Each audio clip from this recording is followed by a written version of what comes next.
I think I waited too long. How many of you guys We're know live. about the Slocum Massacre? Oh, okay. Yeah, we're live. Okay, we're live. Yep. It's on you. Okay, hello.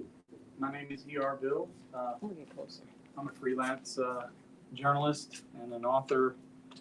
Oh, I've got to look at myself, really? No, you got. I'll look at you. You have two audiences. You have Facebook Yeah. Live and YouTube, and you I have did this at Insta. TCU a while back, and I was like, Pretend like it's not there. I will.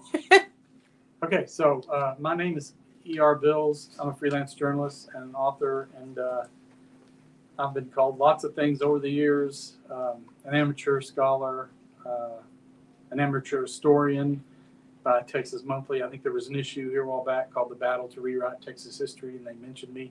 I was kind of flattered. As an amateur scholar, I wouldn't say I'm a scholar, and I'm not really an academic. So I've kind of gone against the grain because they handle most of this kind of history. But I got into writing some of it. And then once you go off down one of those rabbit holes, sometimes it's hard to get out. So the first thing I wanted to ask was, does everybody know do people know what the Slocum Massacre is? Do I have to explain it? Yes, you do. For the audience. Oh, for the audience. Thank you. Thank you, Lou. We have some distinguished guests I'll mention later. Okay, so I don't want to make this about race. But basically, Slocum Massacre occurred 114 years ago today.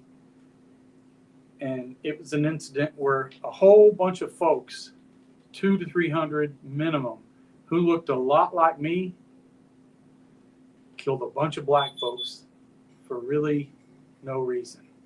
Well, I should qualify that. For the properties that they had attained, for the land that they had, and for the businesses they had established. That's basically what went down. So it is about race at the end of the day. And there's just no way around that. So a lot of things led up to it. There've been a lot of scuttlebutt about what they were. And we've learned more since I wrote the book, which came out in 2014.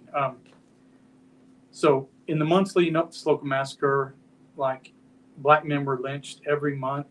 I know in March of 1910, they lynched a man at the Dallas County Courthouse and tried to burn him. And I know that in May of 1910, they did burn a black man, an innocent black man, in my opinion, named Leonard Johnson at the stake in Cherokee County, which was a neighboring county of Anderson County, where Slocum is. So there was a lot of ugly history going on, ugly events happening. And then, of course, Jack Johnson just pummeled the Great White Hope on July 4th, 1910. And I mean, it was a serious, serious pummeling. Jack London, who I'm sure some of you have heard of, he was reporting for like a San Francisco newspaper, and it was like a caricature of a fight. I mean, Johnson just crushed him. And that was very upsetting back then to a lot of people who looked like me. You know, they considered, obviously, black people inferior, and they sort of liked things that way and didn't like appearances that ran contrary-wise. So there were riots, and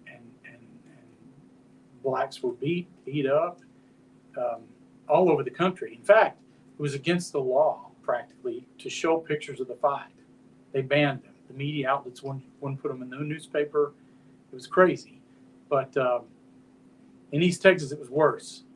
You know, if you went on about it, or if you had a little more steam in your stride, or if you didn't give way for the guy in the white carriage coming this way when you were going that way, you were considered uppity. You were considered, out of line, and it was a lynching offense. And so this is like 3 weeks before the Slocum Massacre. Other things involved, and this is mentioned in my book and some other accounts. Houston County, just south of Anderson County, the guy who ran the Houston County Road Improvement Group, or council or whatever they had there, they chose a black man to gather help for work on the roads. That's how they did it back then. And there was one white man in Anderson County who took serious offense. His name was Jim Spurger. And he was very upset about that, and he made his complaints pretty widely known. And I would say he was a serious agitator. Now, there was also supposedly a debt disagreement between one of the Hollies, who were a very prosperous county in Anderson County. Very prominent family in Anderson County, and the Wilsons, who were their basically in-laws. So they were doing really well, and there was a disagreement about this debt. What I've learned since, and you'll hear more about this probably down the road, because a professor from James Madison University is currently driving around the countryside talking to a lot of people, and he's going to do a book, I think, about it.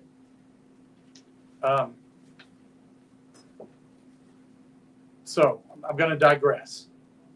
What year could women first get a credit card in the United States? Yes. 1973. Until 1973, women couldn't have credit cards. Okay? Until the 80s, they weren't allowed to attend Ivy League colleges. That's very weird, right? And it wasn't until 1990. It wasn't until 1993 that it was legal to say, universally legal to say, "Not tonight, dear. I have a headache." Spousal rape was legal, right? 1993. That isn't that long ago. So not everywhere, but not universally. It wasn't legal.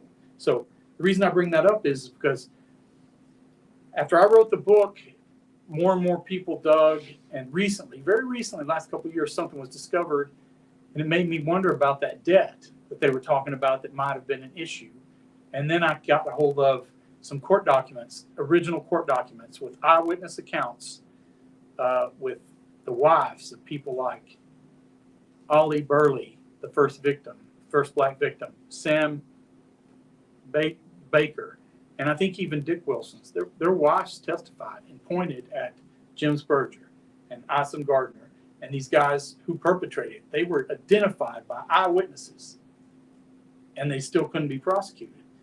But in the process of this court document that was obtained and I found out about and eventually got myself, I had mentioned it in this book, but I didn't know where it was. Something like what I was talking about with women in the United States was going on back then with blacks. They couldn't buy land without a white cosigner. Wow. That's what was going on. There was a type of peonage that was going on.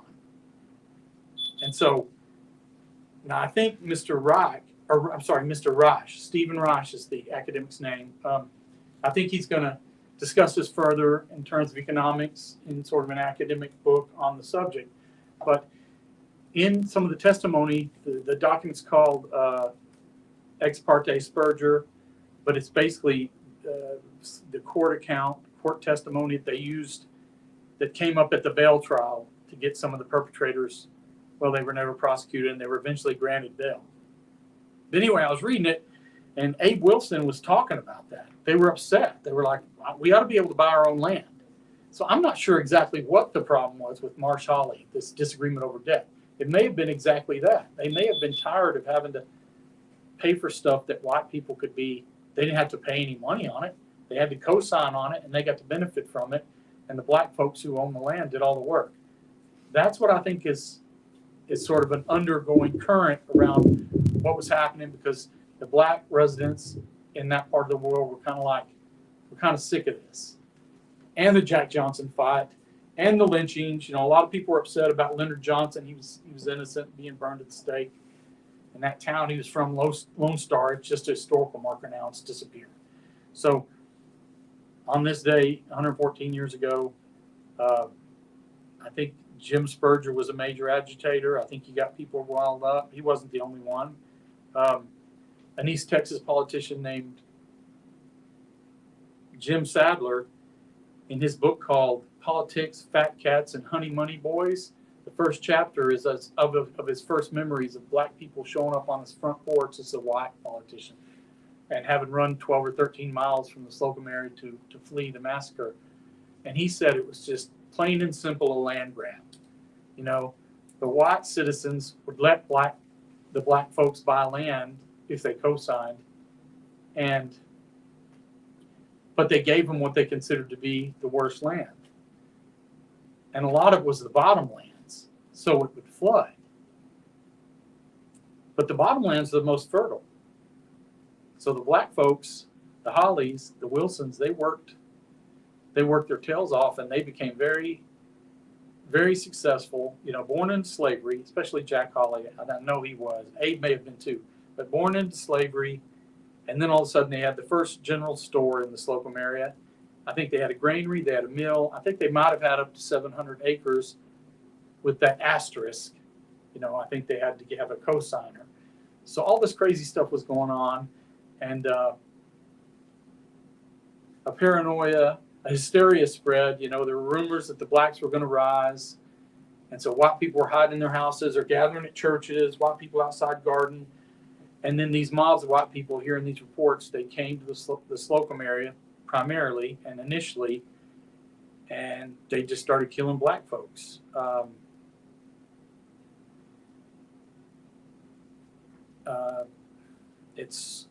You sort of run out of nomenclature to express the sort of monstrosity that it was. And to be fair, or maybe not even be fair, but be honest, it's kind of like crazy things that go on today, crazes in politics or otherwise. People get caught up. Oh my gosh, what? You know, I mean, you know, the general public buys into things and they get worked up. I think that happened then. And some people had no firsthand knowledge of any of this stuff really happening, but they got caught up in it. It was crazy, and so they legitimately feared for their lives. Of course, it was all a hoax and it was a lie, and a bunch of black folks got killed. That's the Slocum Massacre. Now, I think that's the general outline of it, isn't it? Don't you think? And then, well, let me back up a little bit. Some people say, sometimes, one of my friends recently said, "Are you going to give us a preamble?" No. So I was researching something altogether different. I was researching the Porvenir Massacre in West Texas. And so they have these things now called the Internet Machine. When I was young, you had to go to the periodical guide, and you had to like dig in the library and look and try to find stuff, or the encyclopedia. And you had to look through footnotes of journals, and you had to, that's how you found stuff. With the Internet Machine, you're massacre in the early 20th century. And I was researching the Porvenir Massacre in West Texas, where this group of Texas Rangers went in and killed every adult age male in Porvenir, Texas, Mexican American male. Just killed all of them. And that's what I was working on. But when I punched that into the Internet Machine, this other massacre kept coming up. And I was like, Slocum Massacre, Slocum Race Riot. It just kept, so finally I checked it, and this is where I became involved. I checked one of the articles, and the first thing I remember, it was like, you know, if you're a journalist, you have to have kind of a pronounced sense of smell. It was like, oh, mobs of dozens or hundreds, you know, going through Anderson County, you know, 20 victims, 20 black victims, or 8 black victims. Okay, does anybody hunt here? You hunt? Anybody do any hunting? You do a little hunting. Yeah, I heard you earlier talking about something. I did some when I was young, shotgun. I guess maybe I deer hunted once or twice, but we shot dove. I grew up out there west of Fort Worth in Aledo when it was a farm town. Not that now. But anyway, so I know my way around the shotgun. Okay, one guy walking through a heavily populated black neighborhood with a shotgun back then could have killed 8 people by himself, probably. If you're talking about 300 armed white folks, you know, been told that there's a rising and given basically license to kill black people on sight, 7 victims, 8 victims, 20 victims, that makes sense? that didn't make sense to me. So I was writing about the Porvenir massacre, but this other one seized my attention. I was like, that makes no sense. It makes no sense whatsoever. There's no telling how many they could have killed. And we obviously still don't know because we don't have the political will in this state to make anything happen or to get folks to care. So anyway, I did wind up writing a chapter of this in my first book, Texas Obscurities, but I pivoted and I started looking at Slocum Massacre real hard, and it just got worse and worse. It didn't make any sense. So basically, you had hundreds of white people roaming around, so many white people and so many armed white people that the district judge closed all the hardware stores where you would buy ammunition and guns so that no more could be bought. They cut phone lines, and they had phones back then, so black people who had phones couldn't call out for help if they had anybody to call, and they just went to killing people. And I to kind of get ready for this, I kind of went back through my book. It's been a while. How many? Did you get a number? The original, well, on the historical, well, that's eight names is what we have. But the oral tradition is 200. I think it could exceed 200, but basically, and I'm glad you brought that up. So you had a bunch of dead black folks, and then you had folks that were fleeing, black folks that were fleeing. They were like, I'm getting out of here, and so they left their homes, they left their land. Sometimes they buried their dead, sometimes they didn't have time. And then the white perpetrators, no doubt, when they heard the state militia and the Texas Rangers were headed that way, they were going back and covering their tracks. So I'll get to it later, but we know of at least 3 mass graves, unmarked mass graves, where there are bodies, supposedly. And we just don't know. But 200 oral tradition, I think it could have rivaled the Tulsa Race Massacre. I think there could be 300. I just have no idea. But they scattered the wind, and like the Hollies, they changed their names. They didn't want to be found in some cases. But I was going back through the book, and the sheriff, I'll tell you what the sheriff said. The sheriff said, men were going about and killing Negroes as fast as they could find them, he said. And so far as I've been able to ascertain, without any real cause at all. These Negroes have never done anything that I could discover. There was just a hot-headed gang hunting them down and killing them. And then he also went on to say, this is Sheriff William Black, a white guy, he said that the gangs or mobs responsible for the mayhem probably numbered between 200 and 300. And he noted that 11 African-American bodies had been found thus far. That's the sheriff. Interestingly, all the law enforcement personnel at that time in the surrounding counties, the deputies, the police, they were all sort of unanimous. The citizens had an idea of what was going on, but the law enforcement personnel, which was interesting, were like, no, white folks were killing them for no reason whatsoever. So when I went back through this, and here's another example of the smell test. I didn't catch it the first time, but when I went back through it, I caught it just today, a few hours ago. So I said, if you know anything about hunting and you've got a shotgun, and you're walking through an area that's thickly populated with African Americans, and they're usually working fields or whatever, and you just start shooting them 8 over a period of 32 to 48 hours, doesn't make any sense to me. But here was another one. I was reading this today. I was like, I'm very proud to announce, I've already announced it, but you should know that the ER Bills collection is now at TCU. And they have all my research. They have all my research on the Slocum Massacre and all that stuff. So I had to consult my book to help refresh my memory.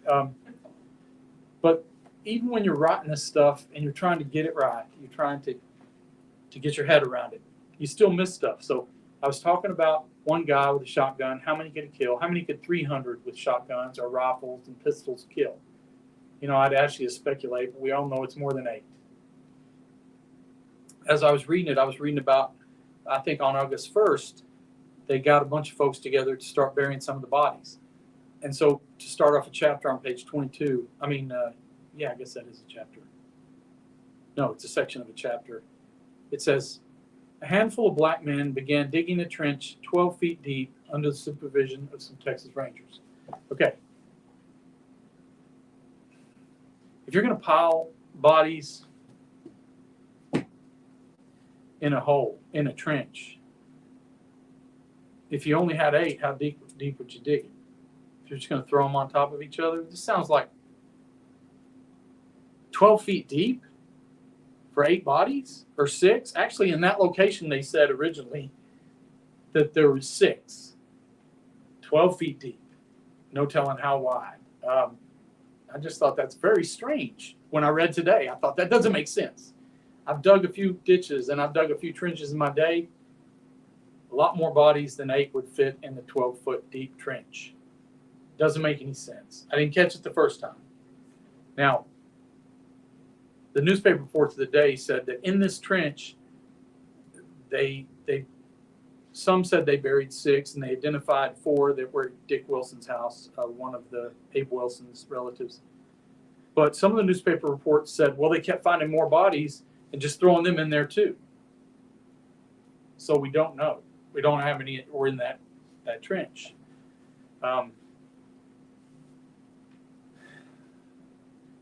Another place where a mass grave was supposed to be was where the Silver Creek School was. And Constance and I have located Silver Creek School where it's set.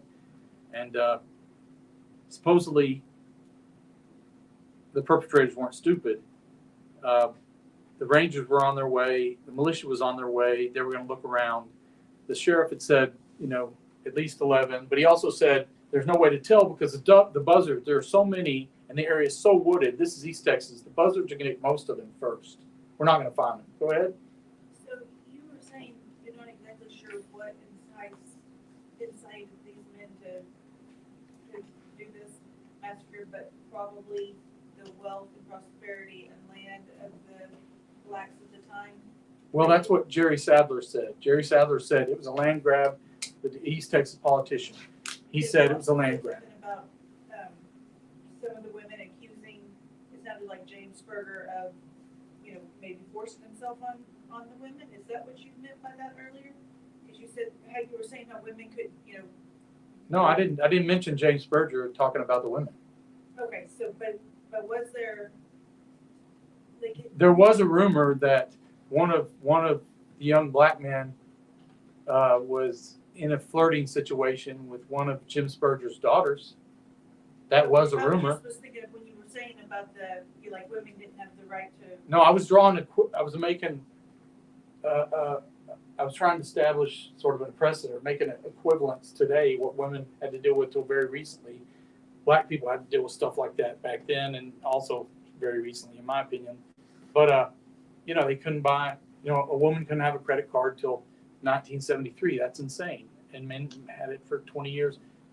Black people could buy land but not without a white cosigner. Berger wasn't capable of buying any land. He was a half renter on somebody else's property. And he certainly seemed to have a problem with prosperous black people, as far as I could tell. And then if there were young black men flirting with one of his daughters, that would have been problematic as well, and not just for him, but for many whites in the community. There's a lot of different stuff floating around out there.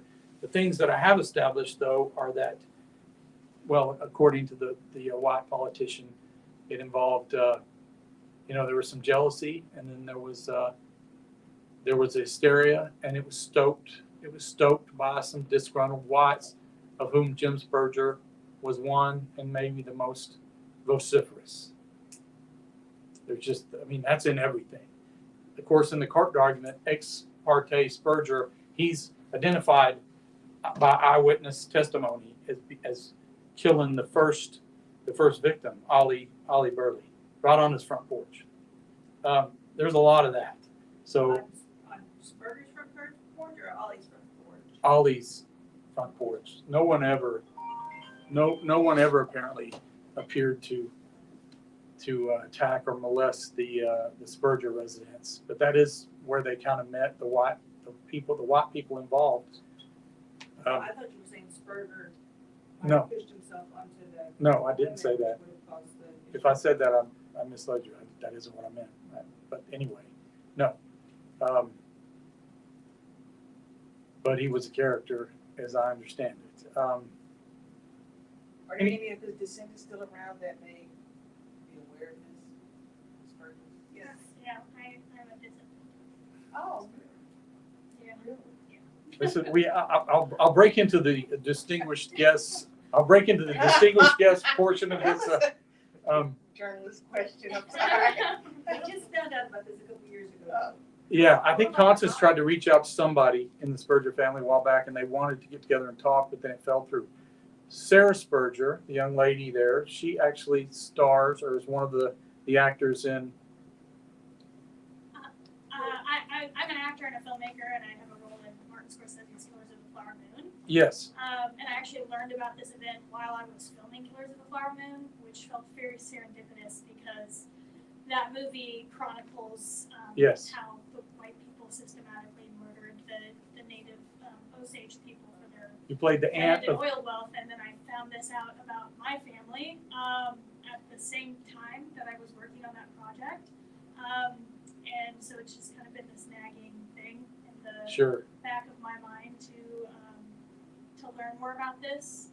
I was reading more about Constance today, and kind of her work that has transcended many generations for her, and it's Right. just yeah. I mean, it was a very shocking thing for us to learn as a You family. were the aunt of Leonardo DiCaprio's I character. played the nanny for Leonardo DiCaprio. Anyway, we have sort of a famous actor here in the audience. I watched that. Oh my goodness. We also have a local Fort Worth, former politician, Lou Burnham, right there, the gentleman. Actually, in 2011, they got resolution HR 874, I think, but I can't remember. I mean, it's been a while. I'm getting old, but him and Mark Vesey got a resolution acknowledging the Slocum Massacre back in 2011, and my good friend Tim Madigan, who was a reporter for the Star-Telegram, another fine journalist, he wrote about it. I think he talked to you and Mark, and obviously talked to Constance. I didn't know about any of that when I stumbled on the Slocum Massacre, but later I found his stuff, and I remember so now I'm jumping forward. I called him, and I was like, well, I got to back up. So I found out about this, and I wound up writing a feature in the Austin American Statesman about the Slocum Massacre. And it got a lot of attention, and people came out of the woodwork. Descendants of the Rosewood Massacre contacted me and said, would you like to write about that? And I was like, I live in Texas. I don't feel comfortable with, that's sort of out of my purview. But the most important contact I made was the History Press. If you're a writer, if you want to be a writer, it's really tough to find a publisher. It's really tough to make your way these days, especially. Well, I didn't have to. These guys spotted that feature and they bum rushed me. They said, would you like to write a book? And I was like, I never thought about it. It was sort of inconceivable to me, but they were pretty convincing. And I sort of talked them out of the Slocum Massacre book as my first book out. I'd been writing some short features for Texas Co-op Magazine and for Fort Worth Magazine, which I later wrote about the great debaters for. But I didn't know if I could do it. Married, 4 kids, and coaching this or going to that practice. I just didn't know if I could tackle that. So I kind of gave them the Heisman. I said, I'll write this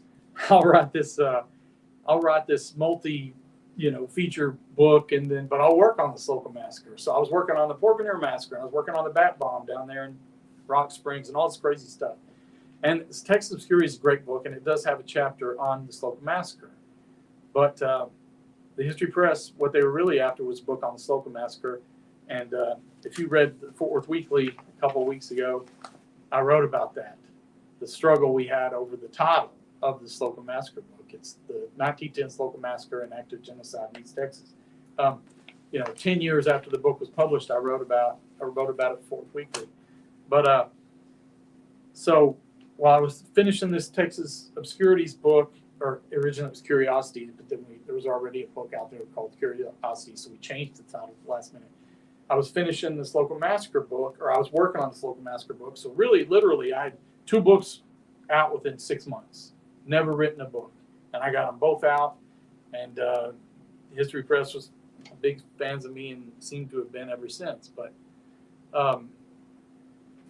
so I'm working on the Slocum Massacre book, and the other thing I was worried about was having enough material. There wasn't anything out there. There was Tim's articles, and there was like one other article, and I couldn't find anything. And I was like, I don't know if I can find enough for a book, right? And I was like, it kind of freaked me out. But I talked to Tim, and he gave me some numbers.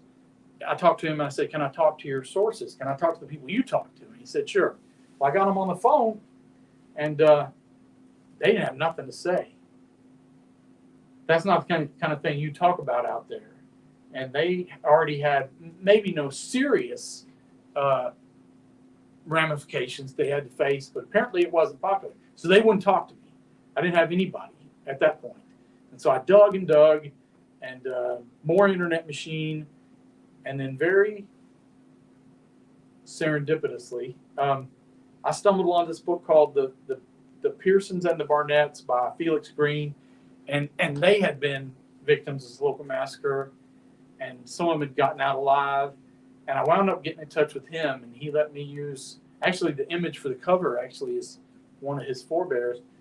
He put me in touch with some other folks, and then he made mention of Jerry Sadler's book. So I had a few more sources to pursue.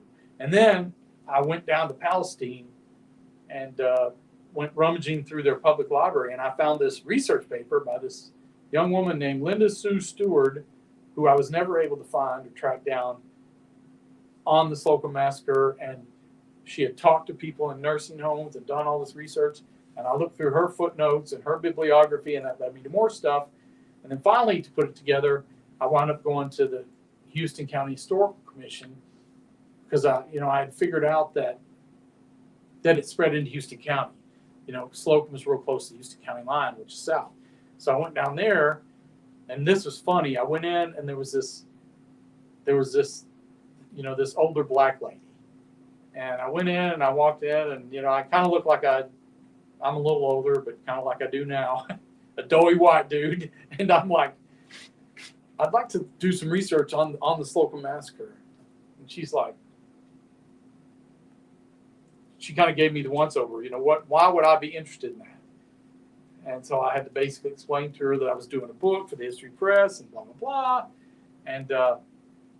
And so she basically opened up a treasure trove.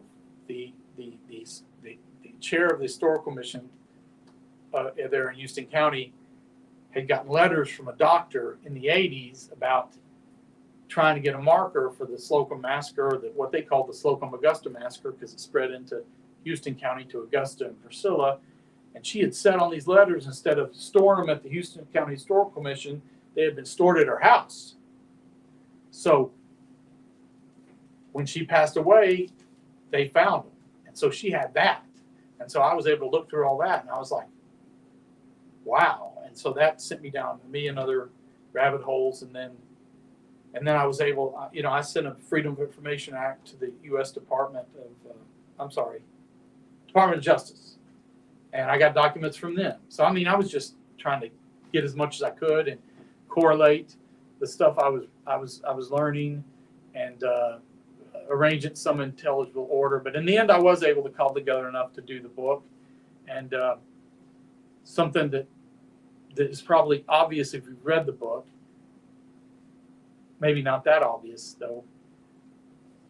Constance and her dad, they had done a lot of work, and they had obviously worked with Tim Madigan and you and Mark Vesey and gotten that resolution, 874, I think. So they'd been working on it for a long time. Her dad had worked on it before they had the Internet Machine, so it was very difficult. but they had worked on it for just forever, and so unfortunately, when I went to try to talk to her after I figured out who she was and I learned about the resolution, I contacted her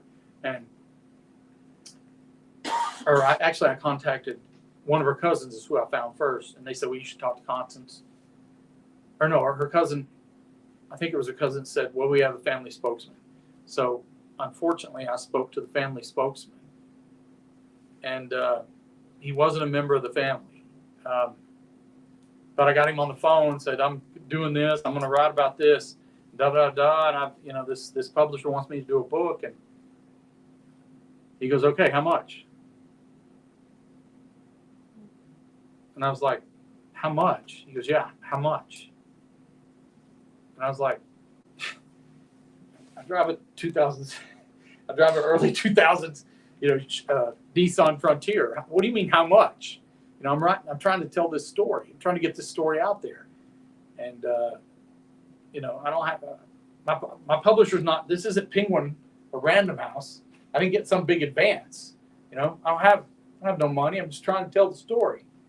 But I couldn't get anywhere. So I basically wrote the whole book without the Hollies' participation, which is very strange still to me. But it's the way it played out. Now, Constance didn't know. They had no idea. He didn't tell them. And so I didn't have them. I think it would have been a better book, and I could have filled in some more holes if I had access to them, but I just didn't. So I had everybody else, and I did the best I could with what I got. So the book comes out in May of 2014, and I get a call from Constance.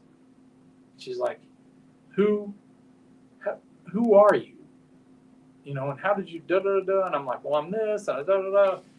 And I just tell her, and then I tell her about trying to get in touch with her. And then she's furious at the spokesman for not letting her know, But in the end, there was a lot of stuff in the book that she and her family didn't know themselves. So, it was great. Now, something I didn't mention before I went into the book, and I discussed with the History Press, was it occurred to me, now it's a much bigger deal than it was then. I love Spike Lee movies from the beginning. And one time he said, white folks have no business trying to basically tell black folks stories. And I didn't agree with him then, imagination, but I did take his point. And he said it after, not in response to my book, but after. It was later I heard he said it. And I get it. But even back in 2014, before things are the way they are now, I thought, am I the one to tell this story?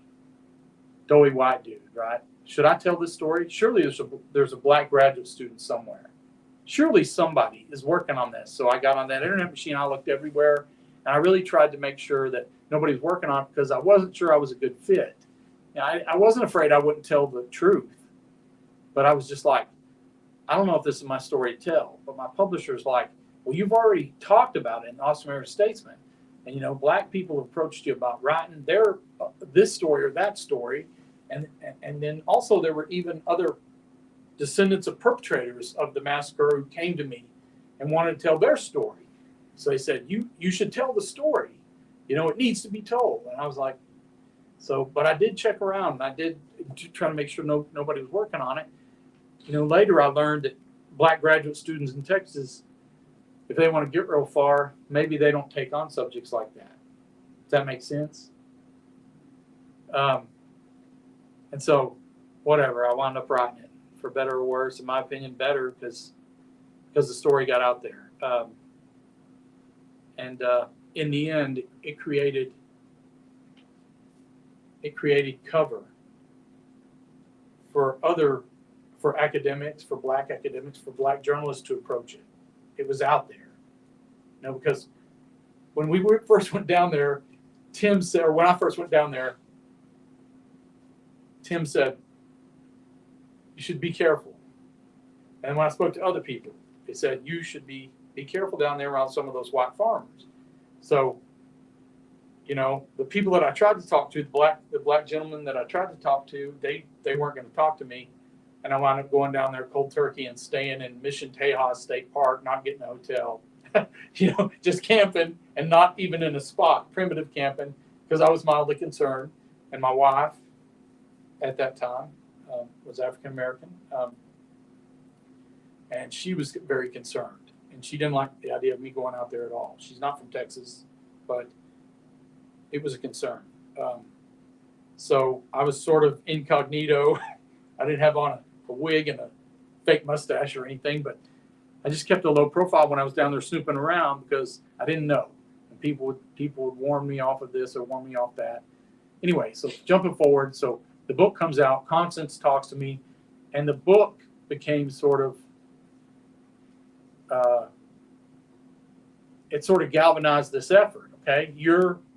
The resolution that Lon, Mr. Burnham, and Representative, he's a representative still, is Vesey still? He's Congress now. Yeah, he's Congressman Mark Vesey. The acknowledgement they got, you know, Constance was thrilled, but we both thought that there should be a marker. So when the book came out, that gave us something to hold up and say, right? And her to hold up and say, so she said, we need to get a historical marker. And she asked me to help her write the application. That's what I did. She and I wrote an application, and everybody along the way was in our way. And that's a different story. But like the Anderson County Historical Commission, and just left and right. Even black citizen communities, like, I know we had a news story one time down there. They thought it might rain, so we wanted to do it in this black church. And the black church was like, nope, because they were fearful of reprisals themselves. And this is like 2014. You know, they wouldn't let us.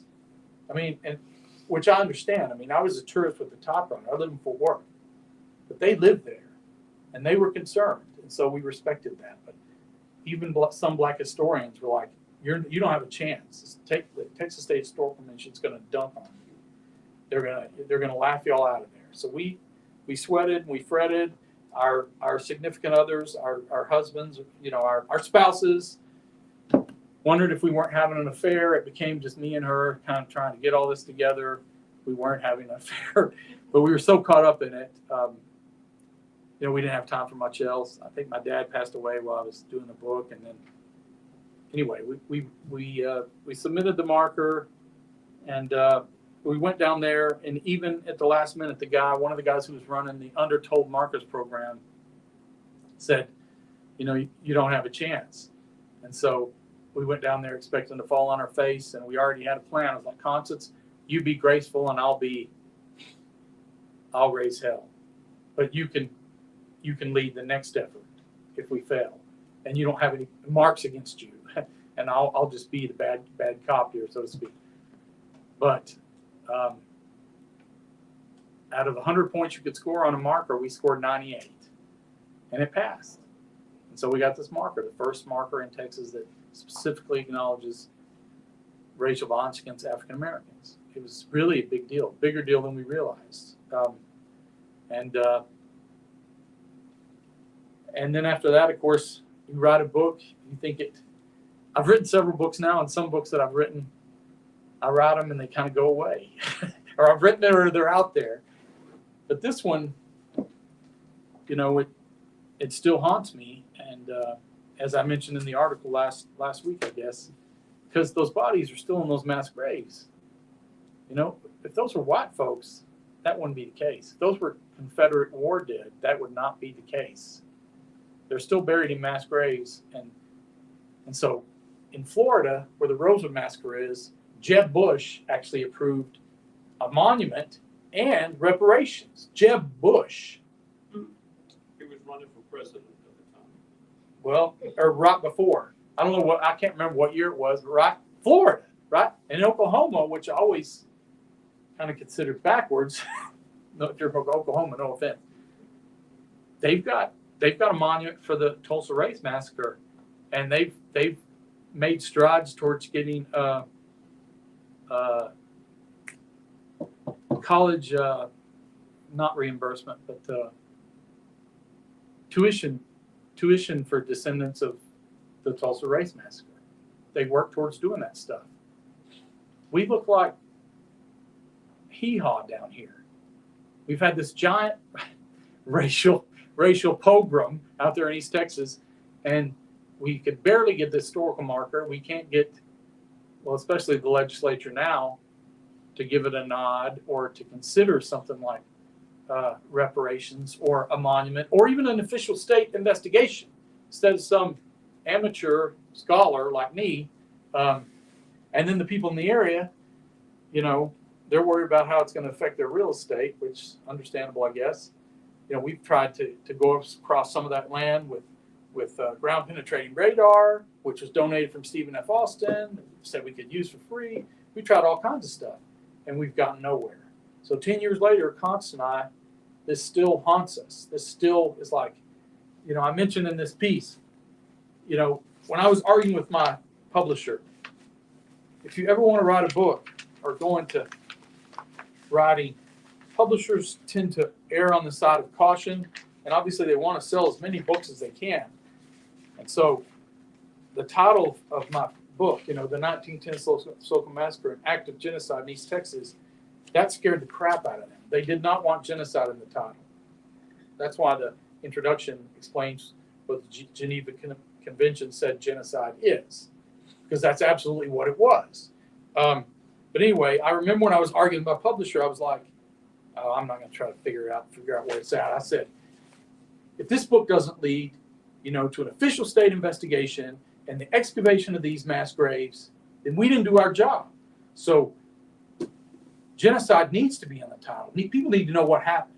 And at the time, in my opinion anyway, and even in my experience today, Texans, you know, I'm a proud Texan. I consider Texans, and at least I think they consider themselves fair and decent people. Well, the fact that there's still dozens, if not hundreds, of black people still buried in mass graves in the Slocum area suggests that we are not fair and decent people. Not back then and not now. And that's disturbing to me. And I don't understand it. And I sort of reject it. And so again, that's sort of the story of the whole thing. So now we still, in our way, Constance has a new job. We usually, on this day of the year, go to the marker and people come out and we visit some of the sites where some of the descendants were killed. And this year, Constance couldn't do it. And I thought we should do something. So I called my girls, my friends, my ladies, sorry. Are you both Craddock's? Yeah, both Craddock. Okay, I didn't want to misspeak, but the Craddock sisters, or Craddock sisters, I've known for 10 years, and I said, I think we could do a Slocum Massacre event at the dock, you know, because I've spoke here a few times, and you know, I've been a big fan of the place. And as big a story as this is, and it is a big story, okay? I'm not running over or anything, am I? No, we're good. We're good. Okay, there's some bits of crazy stuff going on. So this is a big story. A couple years back, I think 2021, Tom Hanks wrote a column in the New York Times about we need to acknowledge this history. And he wrote it about the Tulsa Race Massacre, right? And he mentioned the Slocum Massacre. And so my book sales spiked. And around that time, I've been writing for 7 or 8 years, seems like. And my wife was like, you know, it'd be nice if you write about something that didn't annoy people or that was less unpopular. You know, can't you write a Twilight or, you know, like a Harry Potter? You know, I'm exaggerating, but it was something like that. She was like, it'd be nice if you made some money, you know, at this. You know, you're a pretty good writer, I think, but you always write about this kind of stuff. And I was like, gosh, you know, yeah, I was like, you know, I'm really not, I need to be more practical. And I was thinking about that. Meanwhile, some lady in New York, she reads. She's from Dallas. She grew up in Dallas. She reads the book. And she's like, she emails me. I get this email from this lady that I don't know named Robin. And she's like, you have given my family back to me. She said, I grew up in Dallas in the, in the 60s. And it's a black woman, a mixed black woman. And she was like, I couldn't understand my mother. I couldn't understand my grandmother. I couldn't understand my great-grandmother. They bothered me. When white people would walk down the sidewalk, they would get off the sidewalk. I never understood that. It really bothered me the way they behaved. And she said, but they're from that area. They're from Houston County, northern Houston County, that area. And now I understand. You've given me back my family, right? And it brought tears to my eyes. I was like, you know what? I don't care about Harry Potter. I don't care about Twilight. You know, there's stories in Texas that need to be told. All the history here wasn't just achieved by folks that look like me. There were women involved. There were persons of color involved. And there's 1,000 books on the Alamo. We don't need another book on Jim Bowie or the Alamo. We need books on some of this other history. And I think we're a big enough people to consider this other history. So anyway, she sort of emboldened me, and I kind of stayed on that track for better or worse. But then she started sending me, you know, I've got 2 houses in New York, and you should just come stay. I have a house on in West Manhattan. I have a house in Queens. You should just come up here and stay, and we could visit. This book has been so important to me. And then she was like, I had a health issue. She's like, we have a cottage in Nassau in the Bahamas. You can go and convalesce. You can go recuperate. And we still talk today. Anyway, it turns out she was the wife of the Nobel Prize winning economist Paul Krugman, New York Times columnist. And I think she wrote the foreword for Telltale Texas, which also has a chapter on the Slocum Massacre. And she calls me a cross between Hunter S. Thompson and Ida B. Wells.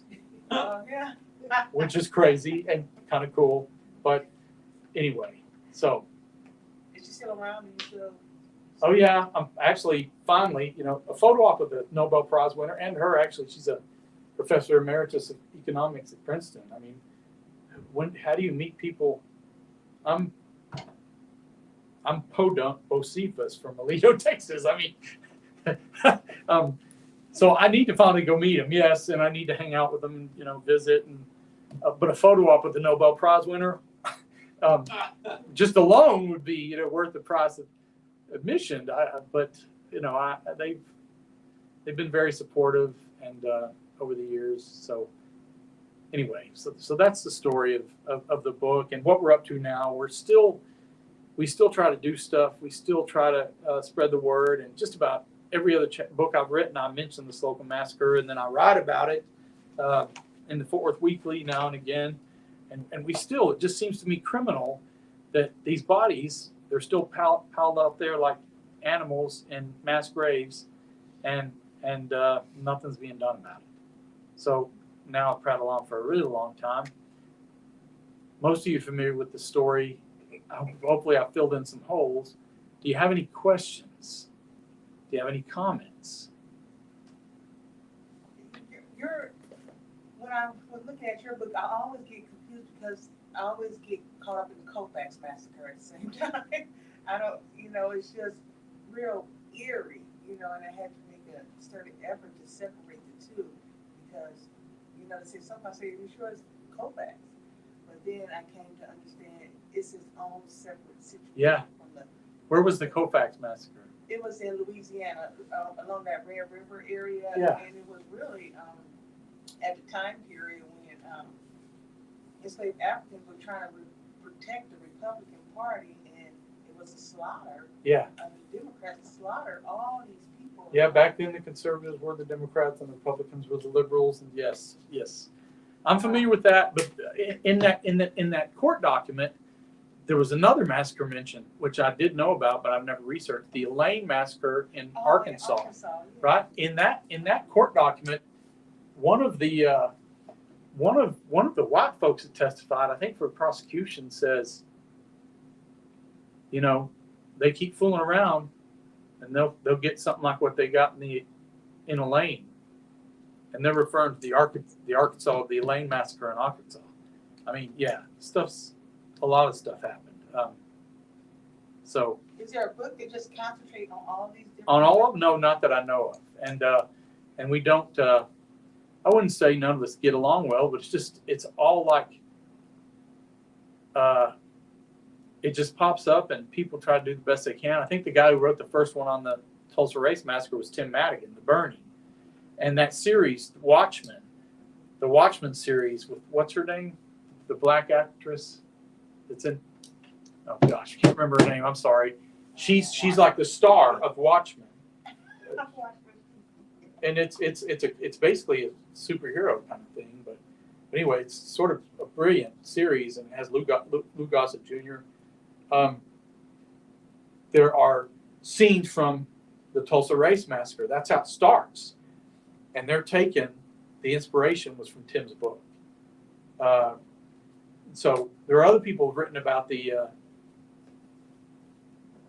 Tulsa Race Massacre, and I don't know the other one, but it's very strange, huh? Regina King? Yeah, that's it.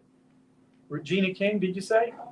She's the one. She's the one. Yeah, she's the one, and she's the star of that series, and her dad in that series is her grandfather's Lou Gossett Jr. and he's was a victim of the Tulsa Race Massacre. It's kind of correct. It's fascinating, but anyway, we don't know each other, and even efforts that are try to be more inclusive, that's also mildly problematic. You know, early on, EJI, you know, the Equal Justice Initiative, and the big thing out there in Alabama or wherever it is, they contacted me. I gave them information. They didn't use it. I gave them specific information. They didn't use it. And then at one point, I think my publisher contacted about carrying Slocum Massacre in their gift shop. No interest. At EJI? EJI. And it's like, I've given them information. I was ahead of them on some of this stuff, you know, and they like, it's weird. And I have no explanation, but it is what it is. Anyway, one thing I should say before, go ahead, question. I keep having so many thoughts, but one of them is, I made the cynical comment about Jeb Bush and his motive. I will also observe, for a reason, that Tulsa has figured out how to make this a tourism attraction. Yes. And make money off of talking about it. Well, And it's also, for better or worse, that's where culture works. If you can figure out how to monetize this disaster, this massacre, that's the way you get more attention on it. well, EJI has been good at that. Or is it EJI? Equal Justice? Yeah, it's EJI. They've been good at that. But I do think their effort is worthwhile. Is it Brian Wilson? Brian Stevenson. Brian Stevenson. I think it's important. The second thing I want to ask you about is, you said your papers for the research on Slocum Massacre are at TCU. They're organized as your papers at TCU. How did you work out that deal? And I know this is kind of wonky. My wife is an archivist. I'm very interested in seeing, I mean, you have done the preliminary work. This book, it is, as you mentioned, kind of the gateway for some more hardcore academics to do research. So people are going to want to know where your papers are at TCU. Do we just go under your name? It's the ER Bills collection. Here's what happened. Here's really the honest truth. Wow, the ER Bills collection. The ER Bills collection. That's what it's called. I mean, But it's all the book. yeah, it's ER Bills. Now, the reason it's ER Bills and not my full name is because I'm a junior, and many years ago, even before I wrote about Slocum Massacre, I used to get death threats writing against some of these Gulf Wars or whatever. And I was a junior, so sometimes they would go to my parents' house, even though I was down at school in San Marcos. So when I started writing, I became E-Bills, and then when I wrote some stuff for the Star Telegram, they said, "You're not O. Henry. One initial ain't gonna work. You're gonna have to use two initials or use your whole name." My real name is Eddie Ray Bills II. Eddie Ray, that's so Southport. It sure is, isn't it? But so I was ER Bills. The other But the reason it went to TCU, here's why it went to TCU. I actually contacted my alma mater, Texas State, but they're a state school and there's a lot of weird stuff going around. Yeah. And And I'm my alma mater. I've written about some incidents that happened there that I don't think maybe didn't make them happy, but they didn't express any interest at all. And by then, I'd written a few books. I was, kind of known. Am I going over? No, you're good. Okay. You're good. So, You're good. but they weren't interested. But I thought, so like I said, I was married. My wife. I had a closet just full of these file boxes and all this stuff. And also, I had some health issues a few years back, and I thought, there's probably 10 more books in all that research that somebody needs to write, and I'm not going to be able to do it all, and should be somewhere. And so, I'm a state school kind of guy, but TCU had several things going for it. One of them was it was in Fort Worth. It's where I grew up in Aledo, so I had easy access. Second of all, my dad loved Jim Swink. He grew up in Fort Worth, south side of Fort Worth. They loved TCU. And then, of course, I learned, and I was the one that figured out that in the Great Debaters, the first white university to host the Great Debaters wasn't in Oklahoma. It was TCU. So there's some history there that's interesting, some black history that's sort of fascinating. They were the first ones to host a black debate team in 1935. And that's sort of incredible. And so I thought they'd probably be interested, so I just contacted them and I said, I got all this stuff and it's taken up all the room in one of our closets. And are you interested in it? And they said, yes, especially stuff on, on race history. But they took like everything for 6 or 7 books. And so it's all there. It's much more than just Slocum Massacre. Oh, yeah. So after I wrote the Slocum Massacre book, it sent me down this. Are you okay, Michelle? It's cold. I'm sorry. Are you You're cold? cold? Wow. I'm sorry. Yeah. I'm sorry. You want me to turn off that fan? Well, anyway, so I told You you. got hair. Oh, I'm sorry. Go ahead. Don't forget to mention the contract. Sign the contract, put your stuff in school. Oh, yeah, I will. I'll get to that eventually. Hopefully. Hopefully. Talk about the university. Well, yeah, I'll get to that. You may have to remind me again because I got to talk about this first. So basically, the Slocum Massacre is pretty bad, but in the months leading up to Slocum Massacre, I learned, when I was doing this research, that one black man, they tried to burn at the stake, Alan Brooks in Dallas, and then in Lone Star, Texas, they burned Leonard Johnson at the stake. Burned him at the stake. I remember watching those scary movies about, the Salem witch trials and all. They didn't burn anybody at the stake. They dunked them, they killed them, they hung them. They didn't burn anybody at the stake. Who burned somebody at the stake? Anyway, there were a couple incidents that I stumbled onto where black men, men of color have been burned at the stake, and I thought, that's next level. That's insane. And how could that happen? And so one of the cases I stumbled on was the case of Henry Smith, who was a stage was built for him to be burned at the stake on before they even caught him. And when they caught him and brought him back, there were 10 or 15,000 people watching, and they tortured him with hot irons, and then they burned him at the stake. And it was insane. And I think the Boston Globe or somebody at the time said, civilization seemingly dead in Texas. And You're right. And rightfully so. That was like crazy. There were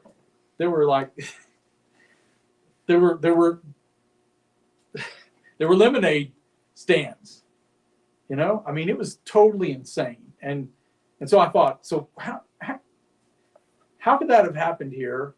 And how many times did it happen? So then my next book became Black Holocaust, the Parasaura and Legacy of Texas Terror. So basically what I wanted to look into was how many people had been burned at the stake, how many persons of color had been burned at the stake in Texas. And it became shocking and disturbing in a way that I could hardly articulate at that point. So I had Texas Obscurities in 2013, Slocum Massacre in 2014, and Black Holocaust came out in 2015. I basically found over 36 cases where persons of color were burned at the stake. And a lot of times in front of cheering white crowds, lemonade stands, free train rides to get in to watch, kids out of school to come watch, just insanity. The last one that I was able to find was in 1930, and it was done in Sherman, Texas, after they burned down their own courthouse to get to the suspect. And there for a while, they burned at least one black man at the stake every year for like 20 years. I grew up in Texas. I like to think I'm a pretty educated guy. I like to think I did grow up in Aledo, in a little white bread farm town. I was sheltered then, but I kind of evolved, but I was just kind of shocked. And so I wrote this one next, and it was because I wrote the Slocum Massacre book. And Texas is also the state that has all the fascinating lynching postcards that they would sell. Weird, disturbing stuff. And you run out of nomenclature to describe it. But I was with the History Press, and it was going to be called Texas Monstrosities, and I said, look, okay, back then, and if you're Jewish, don't take offense. I also have that explained in the preface of this book. Back then, okay, what Holocaust meant comes from the ancient Greek, death by fire, right? Death by fire. That's what Holocaust means. Death, fire, Holocaust. And the governor of Texas, the first native-born governor of Texas, James Hogg, he described what happened in Paris, Texas to Henry Smith as a Holocaust. And I thought, that's weird. It was one guy. It was one guy. How could that be a Holocaust? I didn't know what the original meaning of the word meant. Now, I have no problem with what happened to the Jews in World War II being called the Holocaust. But I argued with my publisher. I said, look, what happened to black people here in Texas is a more accurate use of the term. And so this material deserves this nomenclature. And History Press couldn't stomach it. They just couldn't stomach it. And, looking back, it was a bad marketing idea. Because, there are probably Jewish folks that were offended that I even used it. But they don't know what it originally meant. And they don't know how the Texas governor used it 60 years before they did to describe what happened in Germany. And I'm not a Holocaust denier or any of that stuff. I'm just saying, their remains were burnt. They weren't killed by fire, though. So what happened to these black men in Texas, and actually one Mexican-American man, too? These were Holocausts. So I stuck to my guns, and I left History Press, and I wound up using the Econ Press, which is based here in Fort Worth. And he was great, and I just kind of got off in a direction there, writing about Black history, and being invited to talk to it and about it, and having academics. You don't set out to become an authority. You write a book. Well, I didn't. But there have been certain topics that all of a sudden after I wrote them, I was the authority, maybe in the world. They were like, oh, well, what about this? And I'm not saying I was the authority on the Slocum Massacre, but some subjects I've tackled, nobody had written about in any serious way. And so if anybody had a question, they'd call me or they'd email me. And, it can be exhausting. I think my wife found it exhausting. I think she had no interest in it whatsoever because it was sort of a drain. But I thought the subject matter was really important, and still today, I think it is. Other questions? You're not still receiving death threats, are you? The last death threat I got, I think, was about 6 months ago, and it was about something else. It was a lot one. It was more like somebody ought to run you over with a pickup truck. It's something, just stuff like that. That's pretty tame. But no, not really. Just now and again. I know, one time I wrote about some of the stuff that goes on at Lockheed Martin, and about waste in military expenditures. And I got more death threats over that here than anything. And, my wife was actually, back before you had GPS and all this stuff, it was MapQuest, right? I don't remember ever using MapQuest, but somebody from, I think it was Lockheed Martin then, it was 2009. I'd written a piece for the Star Telegram, and they basically sent a map quest starting at the gates of Lockheed Martin, going all the way to our front door in Aledo, and basically said, "You profanity laced, blah, blah, blah, blah, blah, son of a bitch." And my wife's the one who opened it. And shortly after that, our dog was poisoned outside. And I don't know who did that. Could have been a neighbor, the dog barked. But my wife was concerned about it. I was concerned about it. You know, heck, the first time my daughter wore her Obama t-shirt to school there in Aledo, she got punched in the stomach. You know, I haven't even like that at all. I'm like, I was probably traumatized. I don't think it was great. What can you do? I mean, my son was an All-American athlete there. And they all ran summer track with these Fort Worth track programs, Hallmark, American Flowers. And I know when Obama went to do his State of the Union address, his first one, Aledo had always televised that for the students. And that year they weren't going to televise it. My son, he was 14 or 15, I can't remember. He wrote a paper and he said, if this was some old white-haired guy, if this is some old white-haired guy, they would televise it. We would see it. And you know, he's like saying to me, and I'm like, yeah, that's probably true. I mean, what do you say to that? I mean, that is true. That's where we were living. And there were never a lot of black kids in Aledo, and most of them out there now carry footballs, curiously. But back then there were only 4 or 5, and they all knew each other, and they all kind of knew. You know, and my son was one, and they navigated it. And Jonathan Gray was in my son's class. They were pretty tight. You know, the All-American at UT. They ran track for Hallmark. So it's just, that was, I'll tell you who was probably the most, well, it wasn't the most difficult for me, but I got a real taste of it myself. I mean, like I said, I look like I walked off the set of Duck Dynasty or something, right? But all of a sudden I have kids who are mixed. And, you know, I'm at these track meets and there's like not very many white people there. So they're like, what's Uncle Salty doing here? You know, or whatever, you know. Someone looked at me like I was, what am I doing there? And then it was like, you know, I noticed I'm one of the only white guys there, and this is really, you know, Sha'Carri Richardson, that's where she came from. That whole scene. I mean, some of those athletes are hardly human. They were so incredible. And some of my kids were some of them. I mean, some of them still have records at Aledo.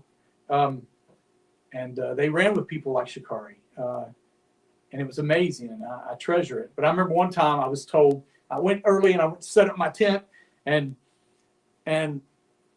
for the team that my kids were running on, and because I wanted to be up close to see them run and, you know, take some pictures or whatever. And, you know, another team came in, you know, and they were, you know, from a black community, and the people who were holding it was DeSoto. They told me I needed to move. And I was like, but I looked around and there was nobody white in the zip code at that moment. And then I thought, you know what? This is how most black people I know, this is how it was all their life. They faced situations like that I was facing just then. I got a taste of my own culture's medicine. And I didn't have no problem with it after that. I got it. You know, there was one black kid in my school when I was there, and I can't, at Aledo, and I can't imagine what he went through. It must have been very strange. Here I was, the only white guy in this area, or at this track meet, and I got a taste of it. And I don't resent it or hold anything against some of those guys. I mean, we stayed and ran track for many years, but you don't realize. I wrote a piece here a while back, if I have time for one more small anecdote. I wrote a piece here a while back called Breaking Adolf Hitler's Wet Dream. Okay? Yeah. the day my dad died, you know, or the day of my dad's, yeah, basically the day my dad died.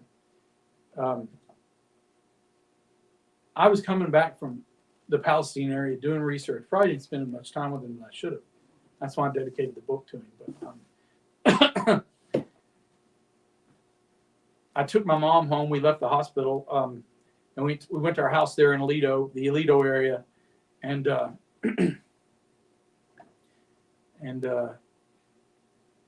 I was watching TV or something, and she forgot to set the alarm. You know, she was sort of, my dad had just died. She forgot to disengage the alarm. So the alarm went off. So all of a sudden, there's a police car out front, and they've got their speaker out, and they're da-da-da-da-da. And I'm not in a great mood. My dad's just passed away, right? So I get up.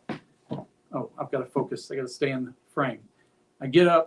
I've got the black TV controller in my hand, and I'm really irritated about it. So I go to the front door, and I come walking out with the black, you know, remote control in my hand.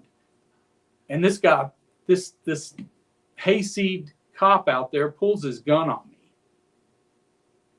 And I had a black object in my hand. What if I'd been black? How do you think that would have played out? I don't know, but I'll tell you this.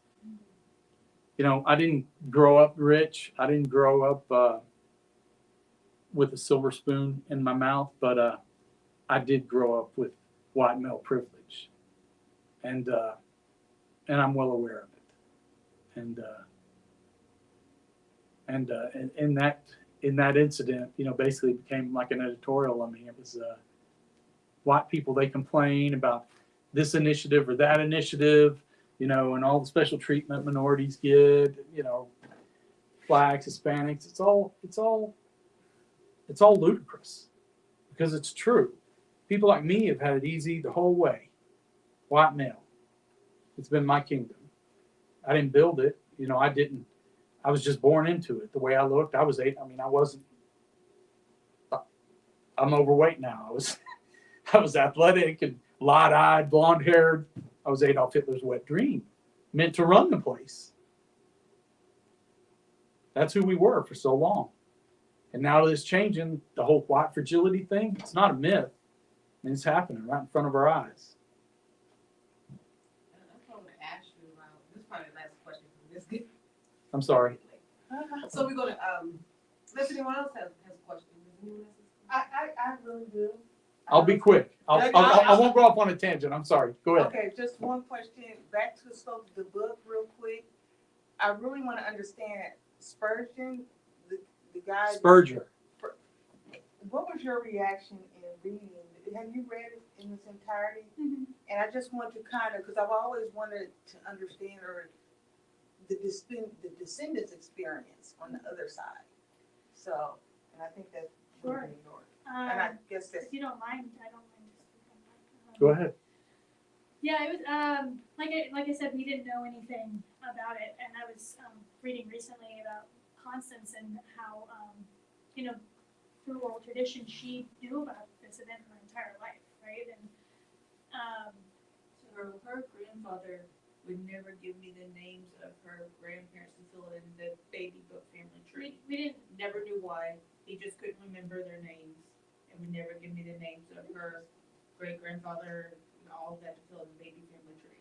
Oh, so that's on your father's side. Yeah, so this is my paternal great grandfather, and my grandfather passed away in 2021, and during the months preceding his death, my older brother started doing more research into our family history, and through Ancestry.com, we learned about this event that we had no knowledge of prior. And from my experience, so I reached out to ER a few days ago. I'm interested in producing a documentary about it because on my side of things, my family is very emotionally repressed. We're very we have a lot of aggressive tendencies. We just the way that I was raised.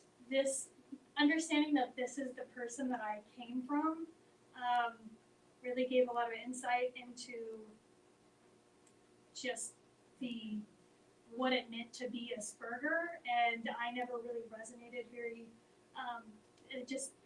It felt very harsh to me, and but it gave a lot of insight as to this is my lineage. This is the kind of person that raised my great grandfather and my grandfather and my father, right? And so on my side of things, just understanding.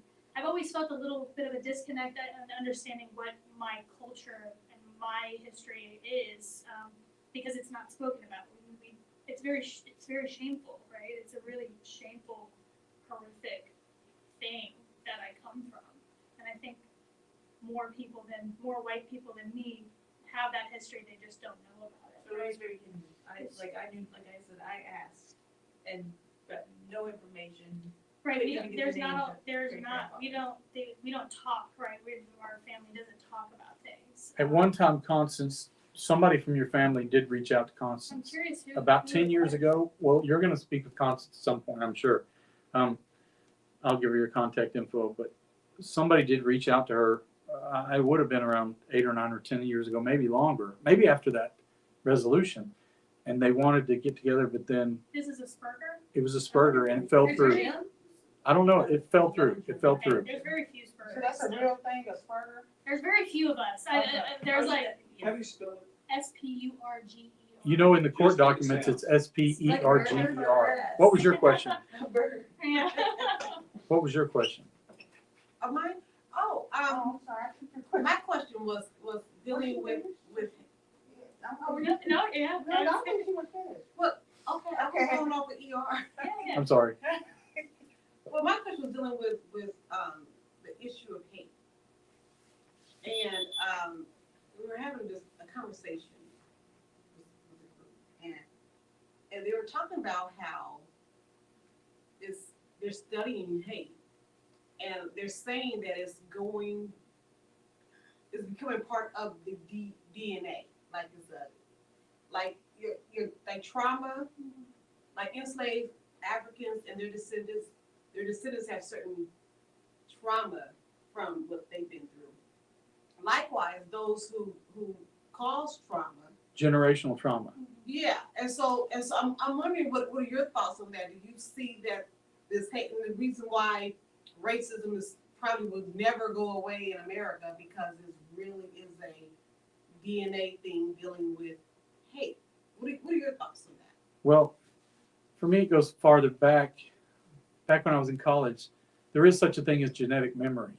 There's been studies done, and they've established that newborns have they can recognize the picture and the sound of a predator that we used to have 10,000 years ago, a saber-toothed tiger or whatever, and makes them cry. It's more subtle than that, but they did these studies, and so they've demonstrated that genetic memory is a thing. So generational trauma seems quite possible to me, and wouldn't surprise me. And yeah, I think it would become, it could run both ways. I don't know if, I don't know about hate, but I know that I agree with Albert Camus. There's no such thing as evil. There's only ignorance. And that's the problem. And education is being discouraged. And acceptance is widely discouraged. And I will say that the powers that be have us right where they want us if they have us like this all the time instead of united. And Steinbeck, of course, drops the mic in The Grapes of Wrath when he says that. When one family pulls off on the side of the road, they got water. The other family pulls off on the side of the road, they got food. We got water, we got food. And the two patriarchs kneel in the sand. They tell their stories, and they say, well, you can have some of my water. Well, you can have some of my food. And then there in The Grapes of Wrath, Steinbeck drops the mic. He says, that's the thing that governments must bomb. The transition of I to we. We don't have that going on in this country right now. They have us right where they want us. and it's all theater. Anyway, I'm not going to prattle on any further, but yes, I think it is happening. Constance, who just got her PhD from Cambridge or Oxford through Cameroon. Cameroon. Yeah, the university. Yeah, she goes to Cameroon. That's where she's traced her lineage. She goes back every once in a while. But they have a university there that's a subsidiary university or whatever of Cambridge or Oxford. She just got a PhD, and it's in generational trauma. And so she's a wealth of information, I'm sure. And she wanted to be here tonight. She was trying to be here. It just didn't work out. But it's still a tough thing to carry around for her, and in some ways even for me. But and just trying to get people interested.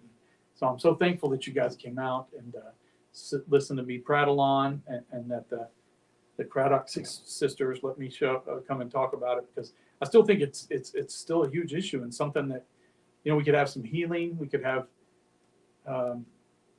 better understanding of each other if we just acknowledge some of the stuff that went on and what needs to change. And Sarah, don't feel isolated. On my mom's side of the family, in one of the old family histories, the wills go back hundreds of years, and you can see slaves being passed down in the wills. So on my mom's side, pretty scary. On my dad's side, abolitionists. Write that story. That's the history of our country, right? We all come from that history, and it's both sides. Yeah, I mean, it really, but in the end, and ultimately, it's my forebears, white people, collectively. And, we have to come to grips with it, and we have to be better. And as I said at the end of the book, and then I said at the end of the article, we're less as a state and a people until we do. But I'm probably speaking to the choir. Anyway, I appreciate everybody coming. Craddock sisters, Donna, do y'all have anything else? Well, no, that's it. Well, I'm gonna let Diane. Do you want to talk about the Trinity River? We got that coming up. Oh yeah, the Trinity River Book Festival. Oh, yeah, he's gonna feature here, so if you wanna hear more Bills in a wide open park, is the Trinity River Festival we do every year down at It's a great event. Trinity Park. I love the environment, and Yeah, on 7th Street. on 7th Street, yeah. Right. They used to have the Bob Marley Festival there. I dig that He was event too. telling me about that. It's probably 2000. Been a while. Real quick, just go ahead and give your website, and we're gonna close out. I don't have a website. I've got a Facebook page. Oh, you don't have a website? No, I never got it done. Okay. But I'm on the Stop. internet. You can look me up. ER Bills. I'm the ER Bills, and you can find his books at the Doc Bookshop Yeah. and at docbookshop.com.